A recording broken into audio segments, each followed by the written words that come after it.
السلام علیکم ورحمۃ اللہ وبرکاتہ۔ بسم اللہ الرحمن الرحیم۔ الحمد للہ رب العالمین والصلاة والسلام علی سید المرسلین وعلى آلہ واصحابہ وازواجہ وذریاتہ واہل بیتہ اجمعین، اما بعد فأعوذ بالله من الشيطان الرجيم بسم الله الرحمن الرحيم۔ يا أيها النبي إنا أرسلناك شاهدا ومبشرا ونذيرا وداعيا إلى الله بإذنه وسراجا منيرا۔ حضرات علماء کرام، مشائخ اعظام، میرے دینی اور اسلامی بھائیوں، عزیز طلباء و پیارے بچوں، یہ ہماری اولاد کی سعادت مندی اور خوشبختی ہے کہ آج ہمارے اولاد کے معبود نے ہمیں اور آپ کو ایک ایسی بابرکت اور نورانی مجلس میں شریک ہونے کی توفیق بخشی ہے جس میں اللہ کے آخری نبی حضرت محمد صلی اللہ علیہ وسلم کا ذکر مبارک ہوگا۔ آپ علیہ السلام کی تشریف آوری سے کائنات کے نظام میں اتنا نکھار پیدا ہوا، صرف عرب والوں کو ہی نہیں، تمام عالم انسانی کے ہر خطے کو آپ علیہ السلام کی تشریف آوری کا انتظار بھی تھا اور ضرورت تھی۔ دعا کیجیے کہ اللہ تعالیٰ اس فقیر کو اس اہم موضوع پر کچھ ضروری باتیں کہنے کی توفیق عطا فرمائے۔ میں آپ کے لیے دعا کرتا ہوں کہ اللہ تعالیٰ آپ کو حق سننے کی سعادت بخشے اور اللہ تعالیٰ ہم سب کو کہنے سننے سے کہیں زیادہ عمل کی توفیق عطا فرمائے۔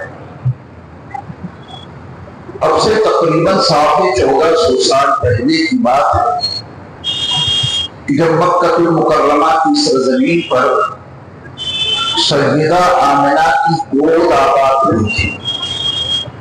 عبداللہ کے دور یتیم، آمنہ کے رخت جگر، عبد المطلب کے پوتے اور ابو طالب کے بھتیجے اور اللہ کے وہ آخری نبی صلی اللہ علیہ وسلم تبلیغ وزیر ہوئے تھے کہ جن سے بہتر شخصیت پر آج تک سورج طلوع نہیں ہوا اور ان سے حسین مکھڑا ابتدائے آفرینت سے آج تک چاند کی ضیاءباز کو انہوں نے نہیں دیکھا۔ اللہ تعالیٰ نے اپنے آخری نبی حضرت محمد صلی اللہ علیہ وسلم کو اس شان و شوکت اور اس جاہ و جلال کے ساتھ مبعوث فرمایا کہ کائنات انسانی کا ہر گوشہ، دنیا کے تمام انسانی خطوں کا اور تمام علاقوں کا نبی مکرم صلی اللہ علیہ وسلم کی تشریف آوری کا جو انہیں انتظار تھا، اللہ تعالیٰ نے دنیا کے ان تمام انسانوں کی اس ضرورت کو اپنے آخری نبی حضرت محمد صلی اللہ علیہ وسلم کو پیدا کر کے ان کی اس ضرورت کو پورا کیا۔ سب سے پہلے ہمیں اس بات کا یقین اپنے دل کی گہرائیوں میں پیدا کرنا ہے کہ کیا میری زندگی کی ضرورت ہے حضرت محمد صلی اللہ علیہ وسلم؟ کیا آپ کی اپنی زندگی کی ضرورت ہے حضرت محمد صلی اللہ علیہ وسلم؟ آپ علیہ السلام کی تشریف آوری اللہ کی عظیم نعمت ہے، بلا شبہ ہے، لیکن اللہ کی اس نعمت کو ہم کس عنوان سے لیتے ہیں؟ کیا ہم نے آپ علیہ السلام کے وجود مبارک کو اپنی ضرورت کے عنوان سے لیا بھی ہے یا نہیں؟ اور ہماری زندگی کا وہ کون سا اسٹیج ہے، ہماری زندگی کا وہ کون سا مرحلہ ہے جہاں میرے مصطفیٰ کے بغیر وہاں کا کوئی مسئلہ حل ہی نہیں ہو سکتا۔ تو عام طور پہ انسان ظاہر بھی واقع ہوا ہے، انسان کی نظر جہاں تک جاتی ہے بس اسی حد تک اس کو بنانے اور سنوارنے کی وہ فکر لیتا ہے۔ ہماری اور آپ کی نظر ہمارے اور آپ کے چہروں پر ٹکی تو پھر ان چہروں کو بنانے اور سنوارنے میں ہم نے کوئی کسر نہیں رکھی۔ ہماری اور آپ کی نظر اپنے ظاہری وجود پہ مرکوز ہو گئی تو ہم نے اپنے ظاہر کو سنوارنے اور بنانے میں کوئی کسر نہیں رکھی۔ جن در و دیوار پہ ہماری نظر ٹکی ان کو بھی بنانے اور سنوارنے میں ہم نے کوئی کسر نہیں اٹھا رکھی۔ لیکن کروڑوں سلام ہو نبی مکرم صلی اللہ علیہ وسلم کی ذات گرامی پر کہ آپ نے انسانوں کو اس وجود کے اندر چھپے ہوئے وجود سے روشناس کرا دیا۔ ہمارے اور آپ کے اس ظاہری وجود کے اندر بھی ایک وجود پوشیدہ ہے، وہاں تک ہماری نظر جاتی ہی نہیں تو ہم اپنے اندرونی وجود کو بنانے یا سنوارنے کی فکر کیوں لیں؟ یہ فطرت کے ساتھ بظاہر ایک جنگ ہو جائے گی اور فطرت اپنے ساتھ جنگ کرنے والوں کو کبھی معاف نہیں کرتی۔ ہمارے آپ کے اندر جو ہمارا دوسرا وجود چھپا ہوا ہے، نبی مکرم صلی اللہ علیہ وسلم نے انسانوں کو ان کے اس وجود سے متعارف کرایا، اور جو انسان اپنے اندرونی وجود سے متعارف ہو جائے گا بس وہیں سے اس کو اللہ کے آخری رسول کی ضرورت محسوس ہونے لگی۔ جب تک ہماری نظریں ان چہروں پر ٹکی ہوئی ہیں تو اس چہرے کو بنانے اور سنوارنے کے لیے روٹی پاگل ہیں وہ آ جائیں گے۔ اس کے لیے جو ساز و سامان دنیا کی جس دکان پر ملتا ہے وہاں سے اس کو لانے کی کوشش کریں گے۔ اپنے ذہن کے پرد پر اپنی تمام ظاہری ضروریات کو لائیے اور پھر یہ سوچئے کہ ہماری ظاہری ضروریات، ہمارے ظاہری وجود کی تمام ضروریات ہم ان کو پورا کرنے میں حتی الامکان پوری کوشش کرتے ہیں کہ نہیں؟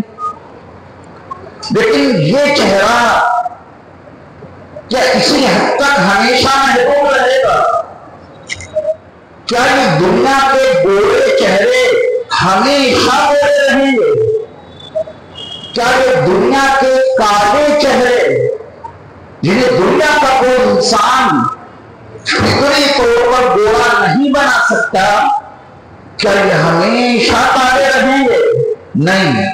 جس نے اندرونی وجود کو پہچانا وہ اپنے رسول کی ضرورت کو محسوس کر کے اس چہرے کو بنانے کی کوشش کرے گا جو ان چہروں کے اندر ایک اور چہرہ چھپا ہوا ہے۔ پہلے قرآن کی ایک آیت دیکھیں اس مضمون کو سمجھنے کے لیے۔ یوم تبیض وجوہ وتسود وجوہ، ایک دن ایسا آئے گا، ضرور آئے گا، وہ دن برپا ہو کر رہے گا، اس میں شک اور شبہ کی کوئی گنجائش نہیں، جس دن کچھ چہرے سفید ہوں گے، گورے ہوں گے، اور اس دن کچھ چہرے کالے ہوں گے۔ یہ کون سے چہرے ہیں جو اس دن سفید ہوں گے؟ یہ کون سے چہرے ہیں جو اس دن کالے ہو جائیں گے؟ وہاں کے رنگوں کو دنیا کے رنگوں کے حوالوں سے کبھی سمجھنے کی کوشش ہی نہ کرنا۔ اس دن ان چہروں کا جو رنگ ہوگا اس کا تعلق ہمارے اور آپ کے اس مادی جسم اور اس مادی وجود اور اس کھال سے ہے ہی نہیں۔ دنیا کا بالکل سفید چہرہ، گورا چہرہ وہاں کالا ہو جائے گا، اور بلال حبشی کالے کلوڑے کا چہرہ نہ جانے وہاں کتنا گورا ہو جائے گا۔ اس دن آئے گا۔ میرے مصطفیٰ علیہ السلام کی ضرورت یہاں مجھے بھی ہے اور آپ کو بھی۔ اس چمڑے کی کیا حیثیت ہے؟ تو بدلتی رہتی ہے، خزاؤں کا بڑا دخل ہے، ہر لمحہ اس میں تبدیلی تغیر واقع ہوتا رہتا ہے۔ اپنا بچپن کا کوئی فوٹو دیکھیں، پھر جوانی اور پھر بڑھاپے اور مرنے کے وقت تک یہ چہرہ کن تغیرات سے دوچار ہوتا ہے وہ مجھے بھی معلوم ہے اور آپ کو بھی معلوم ہے۔ پھر جس دن ان چہروں کے رنگوں کو قرآن نے بیان کیا ہے، اس دن کون سا چہرہ ہوگا؟ اس دن گورے چہرے کالے ہو جائیں گے اور کالے چہرے گورے ہو جائیں گے۔ میرے مصطفیٰ اسی چہرے کو بتانے بھی آئے اور اسی چہرے کو سنوارنے بھی آئے۔ بلال حبشی کو میرے مصطفیٰ نے کیسا بنایا اور کیسا سنوارا کہ ان کا یہ مادی جسم والا چہرہ، ان کی ایک چمڑی بلا شبہ کالی تھی اور بہت زیادہ کالی تھی، لیکن میرے مصطفیٰ نے بلال حبشی کو وہ چہرہ بتا دیا تھا جو ان کے اندرون میں پوشیدہ تھا۔ نظر مصطفیٰ نے ذات بلالی میں وہ سارے انقلاب برپا دیا کہ جب میدان محشر میں بلال پہنچیں گے، رب کعبہ کی قسم ان کے چہرے سے نور چھلک رہا ہوگا، ان کے چہرے سے نور ٹپک رہا ہوگا۔ قرآن کی آیت کے حوالے سے اور ذرا اپنے اندرون چھپے ہوئے وجود کو جاننے کی کوشش کریں۔ یہ تو میں نے آپ کو چوتھے پارے کی آیت کے حوالے سے مضمون بتایا، 17ویں پارے میں سورۃ الحج کی آیت کے حوالے سے ذرا اندروں کو سمجھنے کی کوشش کریں۔ اس کے بغیر ہم نبی کی تعریف کر کے اس کے چلے جائیں گے، آپ سبحان اللہ اور صلی اللہ علیہ وسلم پڑھ کر یہاں سے رخصت ہو جائیں گے۔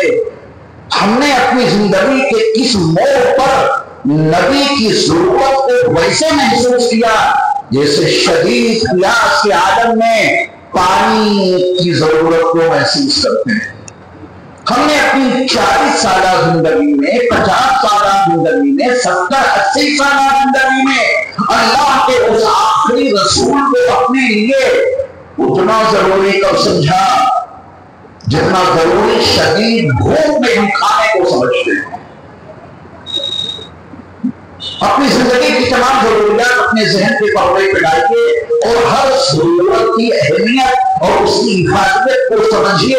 یہ ہماری زندگی کی ہر ضرورت ہمارے لیے کتنی اہم ہوتی ہے۔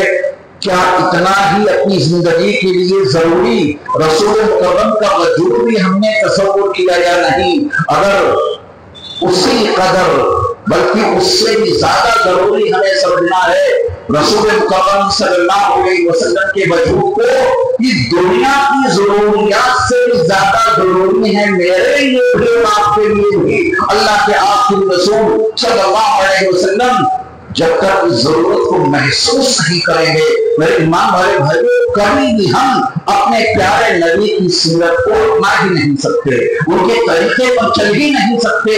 ان کی سیرت اور ان کی سنت کو اور ان کے نورانی طریقوں کو ہم اور آپ اسی وقت اپنائیں گے جب دنیا کی تمام ضروریات کے بالمقابل ہم نبی کو اپنی زندگی کی ضرورت یقین کر دیں گے۔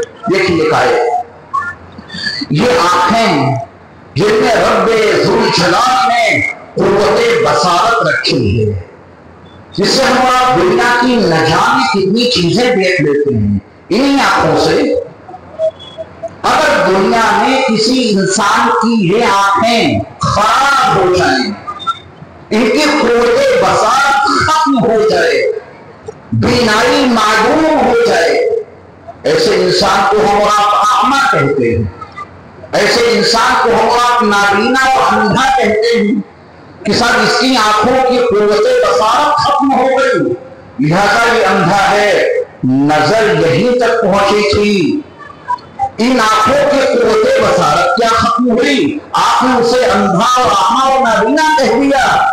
اس کے آگے جو اندر آنکھ موجود ہے وہاں تک نہ رسائی ہوئی، نہ ان کے بینا اور نابینا ہونے کا احساس پیدا ہوا۔ قرآن مجید کی ایک آیت نے اس راز کو مکشف کر دیا، وَإِنَّهَا لَا تَعْمَى الْأَبْصَارُ وَلَكِنْ تَعْمَى الْقُلُوبُ الَّتِي فِي الصُّدُورِ۔ یہی آنکھیں اندھی نہیں ہوتی، ان کی یہ آنکھیں اندھی نہیں ہیں، ان سے انہیں سب کچھ دکھائی دیتا ہے۔